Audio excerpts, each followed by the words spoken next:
그런 사업 아이템이 있었다면 누군가 정말 했을 거고 떼돈을 벌었겠죠 먼저. 근데 나에게 뭔가 이런 정말 너무나 좋은 조건이 온다 할 때는 항상 의심을 해보시는 게 필요할 것 같습니다. 예.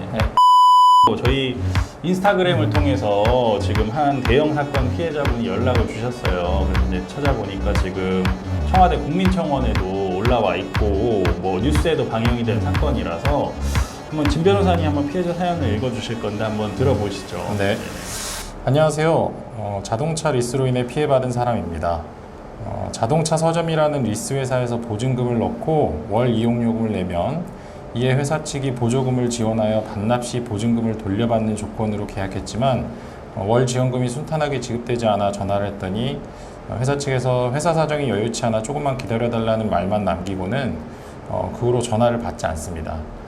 혹시나 하는 마음에 인터넷으로 검색하자 저뿐만이 아닌 다수의 피해자가 있었고 하나같이 보증금을 넣고 돌려받지 못한 채로 보조금과 월 사용자 이용금액 모두 캐피탈에 갚아 나가야 하는 상황이 되었습니다.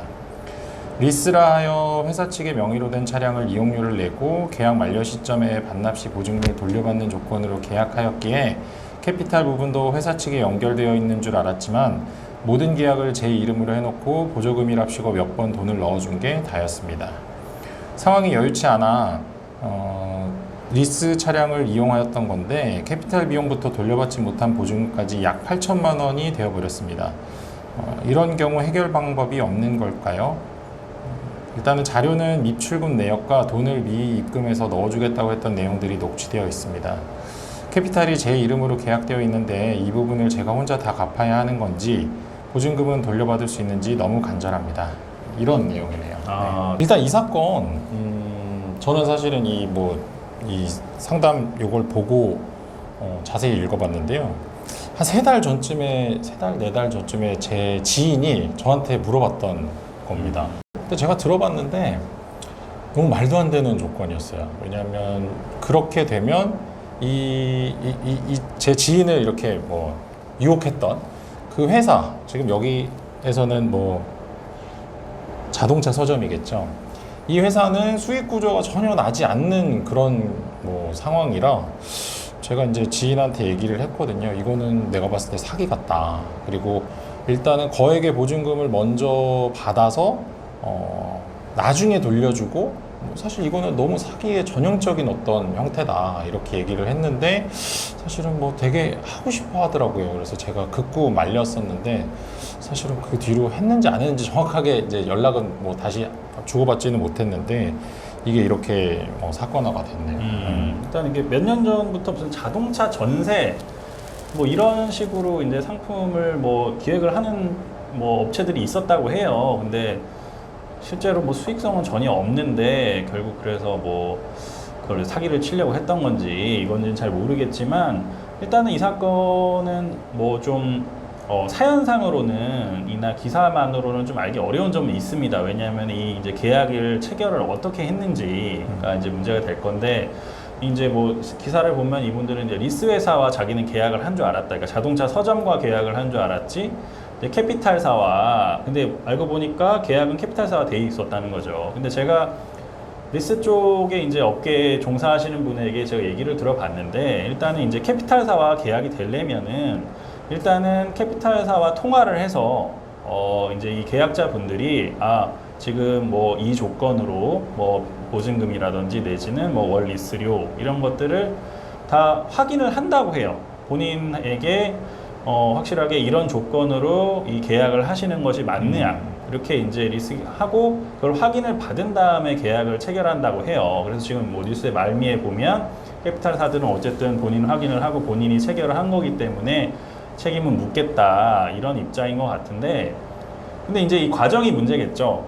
이제 만약에 캐피탈사가 그냥 정말 어떤 그 내부적인 절차에 따라서 그냥 직원들이 전화해서 본인 확인하고 그것들이 확인돼서 계약을 체결했다면은 캐피탈사 얘기들도 일리는 있어요. 일리는 있는데 문제는 이 과정에서 뭔가 어떤 사술이 있었을 수 있다는 거죠. 그러니까는 이 캐피탈사 직원이 아니거나 아니면 이 지금 자동차 서점과 내통한 누군가 캐피탈사 직원이 형식적으로 이렇게 확인을 하고 그런 점들이 입증이 된다면 뭐 이 캐피탈사 쪽에 무슨 공동불법행위 책임이라든지 아니면 사용자 책임 이런 것들을 물어볼 가능성은 좀 있을 것 같아요. 다만 지금 저희가 이 기사나 이 사연상만으로는 사실 이분들이 어떻게 유인을 해서 계약을 체결하기까지 과정, 그리고 결국에는 캐피탈사와 지금 이 피해자분들 명의의 계약서는 체결이 돼 있다는 거죠. 거기에 이 리스 회사는 전혀 나타나지 않고 그 문서에. 그러니까 결국 이 계약서가 체결이 됐는데 이 계약서 체결 과정이 어떻게 됐는지 이 좀 과정을 자세히 들어보기는 해야 될 것 같습니다. 일단 현재 상황으로는 캐피탈사에서는 지금 근데 보니까 뭐 또 보면 에이전트들 탓을 하고 있는 것 같아요. 근데 이제 이 리스 판매 이좀 이제 업계가 어떻게 되냐면 일단은 이 캐피탈사의 에이전트들이 있습니다. 예, 에이전트들이 있어서 그 에이전트들이 이제 뭐 보험 쪽이랑 좀 비슷한데 GA라고 해요. 그래서 에이전트들이 이제 이 캐피탈사의 아예 견적을 뽑을 수 있는 권한을 가지고 있다고 해요. 그래서 그 견적을 자기들 그 시스템을 받아가지고 거기서 자기가 설계를 하는 거죠. 그래서 자기가 굉장히 친한 사람한테는 정말 노마진으로 0%로 그냥 그 리스 조건을 해줄 수도 있는 거고 아니면은 뭐 소위 말하는 눈탱이를 치려고 하면 막 십몇 프로씩 해서 그 이제 견적서를 만들 수도 있다고 해요. 그래서 이제 그렇게 하면 해서 이 모집해서 캐피탈사와 계약을 체결하게 되면 나중에 캐피탈사에서 그 이제 에이전트가 책정한 수수료를 이제 커미션으로 입금해주는 수수료를 입금해주는 그런 구조로 이제 리스 업계가 진행이 되고 있다고 합니다. 그래서 그러니까 지금 캐피탈사 직원도 그렇고 그 에이전트들이 또 모아와서 우리는 그 에이전트들도 지금 자동차 서점의 존재는 몰랐다. 뭐 이런 식으로 이제 캐피탈사에서 주장하고 있는 것 같은데 이 좀 계약 체결 과정을 잘 살펴봐야 될 것 같아서 이 과정에서 그 에이전트들, 모집 업체라고 하죠. 모집 업체들은 어떤 식으로 관여가 되어 있는지가 이 기사나 상담 사연에서는 좀 잘 안 나와 있어요. 그러니까 일단 저희가 좀 지금 좀 추상적으로 말씀드릴 수밖에 없는데 이 계약이 체결된 과정에서 뭔가 캐피탈사 직원이나 아니면 모집업체나 사실 모집업체도 일종의 캐피탈사와 위임, 수임 관계가 있을 수 있거든요. 위임 관계가 있을 수 있거든요. 그런 경우에 또 사용자 책임이 성립할 수 있다는 판례가 있습니다. 그래서 이 모집업체나 아니면 캐피탈사 직원이나 여기에서 지금 이 그 자동차 서점과 유착 관계가 있었는지가 사실 이 사건의 쟁점일 것 같아요. 핵심일 것 같아요. 예.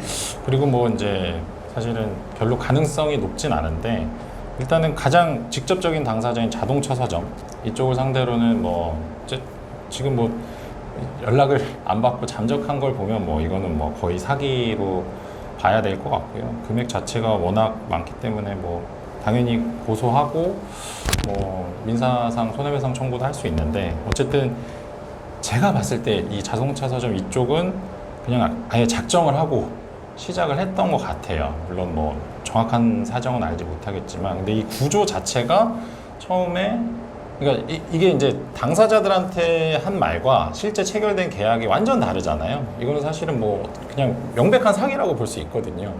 왜냐하면 당사자한테는 너한테 나중에 보증금을 돌려줄 거고 우리 회사가 그러니까 캐피탈사랑 리스 계약이 돼 있기 때문에 월 이용료는 당신이 질 필요가 없다. 이런 식으로 지금 얘기를 해놓은 건데 실질적으로 보니까 보증금은 자기들이 그냥 다 가져가고 캐피탈사랑은 당사자 그러니까 개인이 그냥 직접 계약이 돼 있고 그래서 사실은 자동차 서점 이 사람들이 그냥 도망간 뒤에는 자기가 책임져야 되는 거예요. 왜냐하면 자기 명의로 지금 리스가 돼 있기 때문에. 그래서 일단은 제가 봤을 때 자동차 서점 이쪽은 뭐 이거는 사기가 맞는 것 같고요.